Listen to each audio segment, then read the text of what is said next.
Tu as cliqué sur le lien, tu as bien fait. Bienvenue. Alors comme promis, je vais partager avec toi les explications des 5 conseils. Et je commence par mon premier conseil, pense large. No stress, no limites. Ça, c'est un conseil d'or pour commencer la réflexion sur la voie à entreprendre. Tu ne dois pas réfléchir en mettant devant les yeux aucun détail relatif à la contrainte géographique ou la contrainte familiale ou les conseils de tes parents ou les conseils de tes amis ou la contrainte budgétaire. Rien, tout est permis.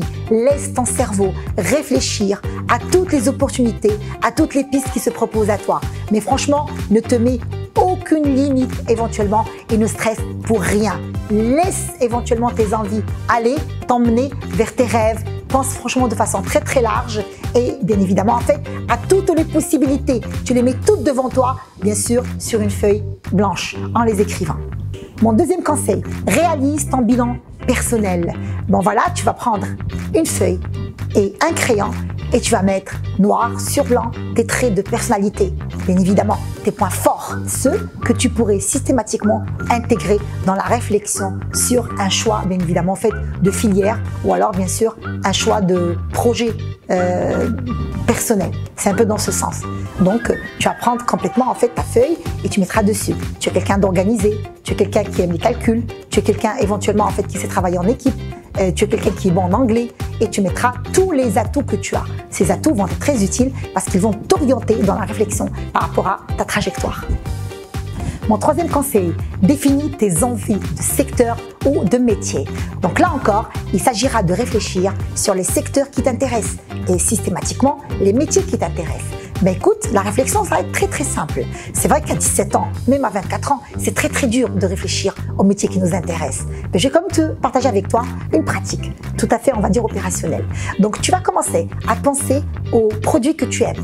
Voilà, tu aimes peut-être aussi le chocolat, bon ça va être un peu le secteur agroalimentaire et du coup tu vas aller découvrir tous les métiers qui existent dans le secteur agroalimentaire. Si tu aimes par exemple les voitures, c'est le secteur automobile et du coup tu vas aller vers le secteur automobile pour identifier tous les métiers qui sont dans le secteur automobile. Alors peut-être aussi tu es intéressé par le web, voilà, ça t'intéresse éventuellement. Bon, si tu es intéressé par le web, le secteur web, tu vas aller identifier tous les métiers qui existent dans le web et c'est une façon un peu qui te permet de pouvoir te faire une idée, une projection claire et nette sur ton métier de l'avenir. Mon quatrième conseil, identifie la blacklist de tes contre-envies. Ça peut paraître un peu bizarre, mais c'est très utile. Et donc là, tu vas mettre surtout une liste, cette fois-ci, de toutes les choses que tu détestes, que tu n'aimes pas. Par exemple, je déteste les chiffres. Ou alors, le travail d'équipe m'énerve. Ou alors, voilà, c'est-à-dire les mathématiques, voilà, c'est-à-dire m'agace. Il va falloir mettre cette blacklist de toutes les choses que tu n'apprécies pas du tout. Mais dis-toi bien que ça te permet sur ta liste d'éliminer éventuellement en fait toutes les choses ou alors les paramètres qui bien évidemment en fait qui te dérangent pour que tu sois sur une orientation où tu optimises que ta performance et que tes points forts. Et mon cinquième conseil, mesure ta stratégie d'apprentissage. C'est très important. Donc, il va falloir un peu que tu te poses la question, tu es prêt à t'engager dans des études qui s'étalent sur combien d'années? Est-ce que tu es pressé pour sortir au marché de travail? Et du coup, tu as besoin uniquement de 2 années de formation après le bac ou 3 années de formation après le bac.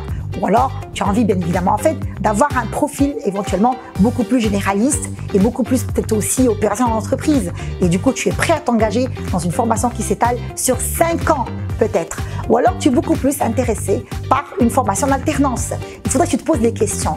C'est-à-dire, quel est le métier qui m'intéresse et je suis prêt à m'engager dans quelle voie d'apprentissage et vers quelle durée d'apprentissage. C'est très important, bien évidemment, de répondre à cette question.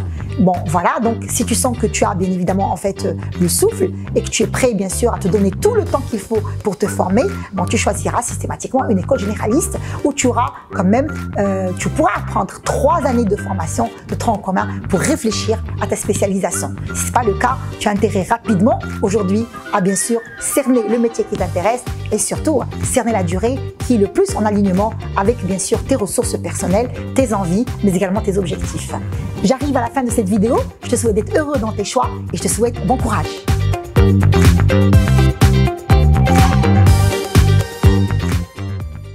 ESCA, Shaping Leaders.